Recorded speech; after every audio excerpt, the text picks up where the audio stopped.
So, if you're like me, you're vested in what's happening in the world, you want to know what's happening, and we all know what's happening right now with the Iran, Israel, Saudi Arabia, and the USA conflict. Now, why do I mention these four countries? Because these four countries are involved in what is going on. In my opinion, Saudi Arabia um, has a vested interest in ensuring that Iran isn't the de facto leader in the Middle East. Now, Israel has had a lot of pull in the Middle East and has been involved in so many conflicts in the Middle East as Iran. Now, the United States have been called in my opinion, through Saudi Arabia, and there has been a concerted effort with Iran and with Israel, sorry, and United States to ensure that Iran does not cease to breathe. And we are seeing that it's not as easy as just coming on the news and just saying that, oh, this will be gone in 5 days, like we've seen with President Trump in the United States posturing earlier on. And we have now seen that the strategy of both sides of the equation are different. So the Iranians are targeting the GCC countries. The GCC countries are Kuwait, Saudi Arabia, Bahrain, UAE.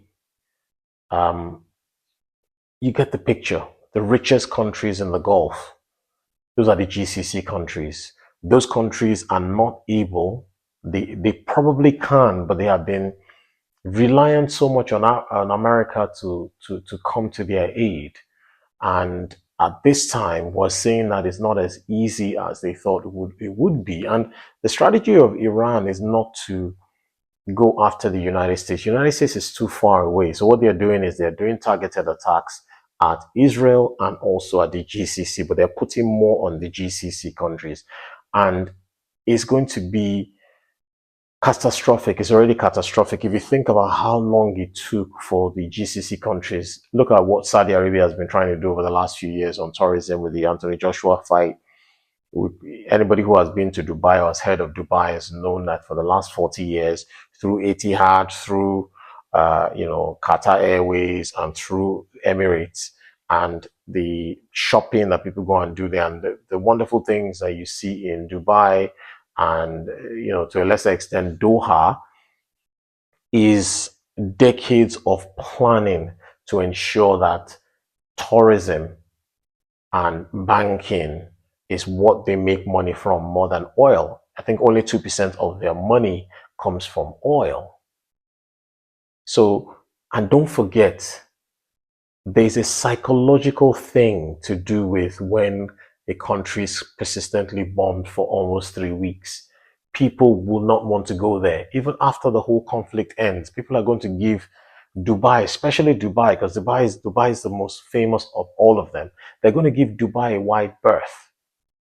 And that's going to affect the projected outcome. So imagine you have a skyscraper there, or you have some investment there, and you've thought that, okay, over the next maybe 2-3 years, you would have X amount of people in your apartments, and now your apartments go empty because people can go to other countries. Remember, there are 190 something countries in the world.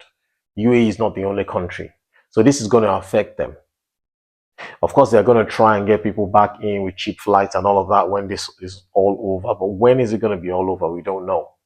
There have been killings on both sides. The Iranians have got people killed. The Americans have got people killed. The Israelis have gotten people killed.